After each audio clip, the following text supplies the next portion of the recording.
Organic gardening, what is it? The phrase itself brings up lots of different ideas with lots of different people.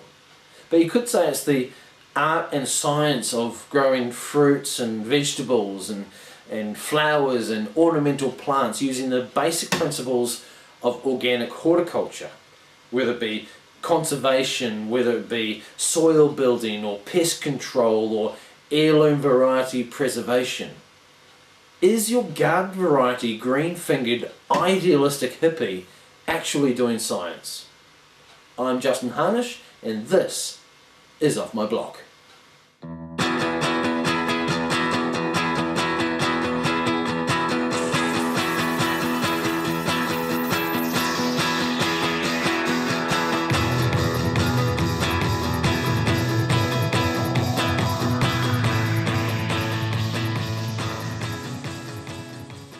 If we are to take the actual definition of organics, it means to be carbon based, and that to me doesn't really bring up, in my mind at least, what organic gardening is all about. It's a misnomer. To me, organic gardening is all about companion planting and not using chemicals to control nature. But what does that mean? I mean, everything, without exception, is a chemical. It's just a misnomer.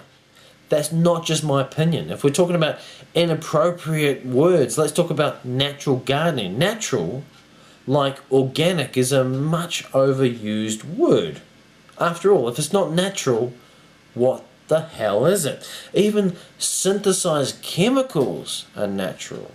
Cyanide is natural. A snake bite is natural. This is called the naturalistic fallacy. The nastiest, most awful, toxic chemical in the world is still natural. Perhaps instead of using the word organic, we could call it non-invasive gardening. Cutting through the myths and pseudoscientific ideas would be the first step in getting a greater understanding on how we could work with and not against nature to get a better result from our hard work. Our idea of a scary chemical comes in the form of herbicides and insecticides, which can be justified if the wrong type is used. And this is where all the confusion starts.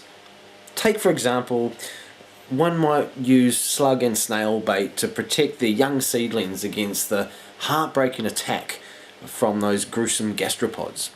Or the use of derris dust to keep away the evil white or cabbage butterfly.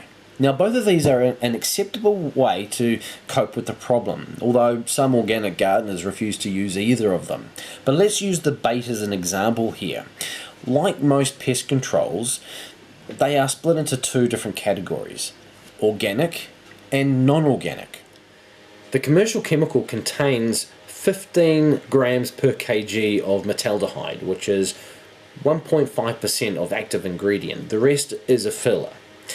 The organic chemical contains what's called diatomaceous earth, and that's basically just powdered up rock. So what type of rock?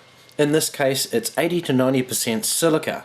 There's about 2 to 4% worth of alumina and up to 2% worth of iron oxide.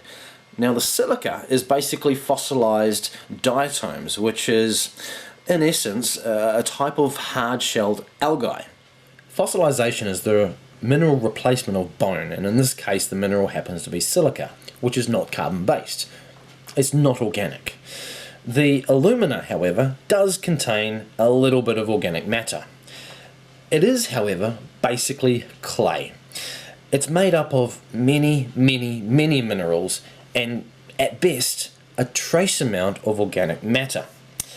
That means scarcely detectable amounts of organic matter within that 2 to 4% of diatomaceous earth. That's hardly organic. Now, at this point I'm going to say that the practices of organic gardeners are not bad. We just need to tweak the language a little bit and understand the science a bit better to get a better result. Another big difference between the commercial chemical and the organically certified chemical is the regulations. The Commercial product is highly regulated. We know exactly what goes into it. We know the active ingredient and the exact percentage. We know how it reacts with the environment and the long-term effects. The organic product follows no such rules and can have unpredictable results that can be potentially hazardous, as the long-term effects are not known, nor are they really studied, and the amount of the components in the product are only estimates. Nevertheless, they fly off the shelves despite a higher price tag because they're perceived to be more natural and therefore less harmful. Now again, I'm not against the principle. There are alternatives to those products, such as nematodes, which are microscopic worms that get into the slug and spread bacteria. The slug stops eating and dies. You can companion plant, which attracts predatory birds and insects, which get rid of the caterpillars, and so forth. I'll posit that the name we should henceforth give the commercial chemicals be synthetic, and the synthetic chemicals that you can pick up at your local nursery or hardware store can be as safe, if not safer, and more effective than its organically certified alternative counterpart, if used correctly. Well, that's it for this episode. Thank you for watching, and I hope you enjoyed it. I also hope you got a little bit out of it, and if you did, please give me a big thumbs up. Spread it around the social media, leave a comment below, would love to hear from you, and please, if you haven't already, click the button and subscribe to my channel. Well, until next time, remember, keep calm and garden on.